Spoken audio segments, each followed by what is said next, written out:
Teror hantu Mariati di Gunung Sari. Mariati terkenal sebagai wanita yang memiliki paras yang cantik dan awet muda. Namun sayang, Mariati kerap menggoda suami orang, padahal dia sudah memiliki anak dan suami. Beberapa tahun berlalu, Mariati sadar bahwa dirinya menua. Oleh sebab itu, dia menggunakan susuk untuk mempertahankan kecantikannya. Susuk tersebut hanya mampu mempertahankan kecantikan, tapi tidak dengan kesehatannya. Mariati jatuh sakit dan mengidap penyakit kanker, sehingga perlu adanya tindakan operasi. Sayangnya, operasi tersebut gagal karena ada susuk di badannya. Kesehatan Mariati makin hari kian parah. Pada suatu hari, ada seorang tokoh agama yang bersedia menolong Mariati untuk mengeluarkan susuk di badannya. Setelah susuk itu dilepaskan, Mariati akhirnya meninggal dengan keadaan tenang. Jasad Mariati mengalami penolakan di berbagai pemakaman, dan akhirnya Mariati dikebumikan di sebuah kebun terpencil,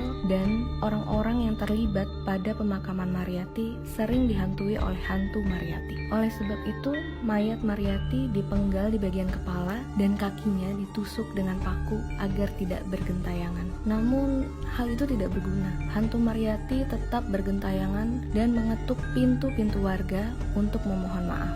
Ketika pintu dibuka, hanya tampak badan Mariati tanpa kepala. Itu tadi cerita horor tentang sosok Mariati di Balikpapan. Selanjutnya, bahas cerita mistis dari daerah mana lagi nih sob? Yuk, share di kolom komentar. Misteri rumah dalang di Balikpapan. Rumah dalang berlokasi di salah satu perumahan yang ada di Balikpapan. Dahulu, rumah ini merupakan kantor arsip sebuah perusahaan yang dijaga oleh seorang dalang. Sang dalang adalah sosok terkenal. Ia sering tampil di mana-mana. Saat membawakan kisah wayang, semua orang seperti terhipnotis dengan ceritanya.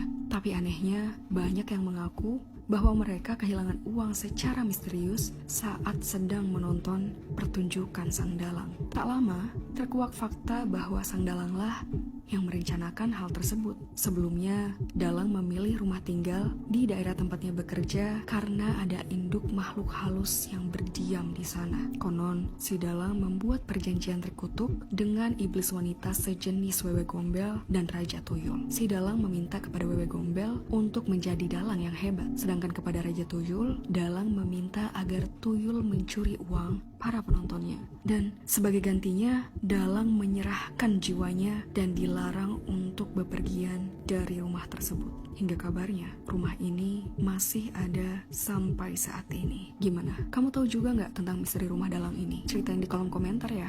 Kisah tragis di balik hantu Suster Maria.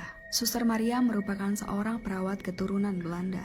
Wanita bernama lengkap Marie van Venen ini berada di Balikpapan sejak masa penjajahan Belanda, yang mana saat itu Belanda menguasai seluruh wilayah di Balikpapan.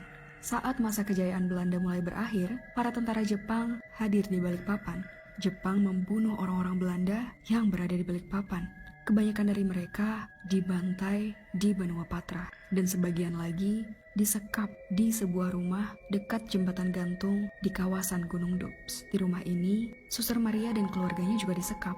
Mereka sempat melarikan diri hingga jembatan gantung. Namun sayang, di jembatan itu, Suster Maria dihabisi secara keji oleh tentara Jepang. Sejak itulah, arwah Suster Maria meneror para pengendara yang melewati area tersebut. Ia seolah tidak menerima kenyataan bahwa kematiannya berakhir tragis. Dan katanya, jika kita melewati area tersebut dengan kursi kendaraan yang masih tersisa, Suster Maria akan hadir menemanimu di kursi penumpang dengan penampakan mengerikan serta pakaiannya yang lusuh dan penuh darah. Kalau kamu gimana? Pernah ketemu atau bahkan membonceng Suster Maria? Ceritain pengalamanmu di kolom komentar.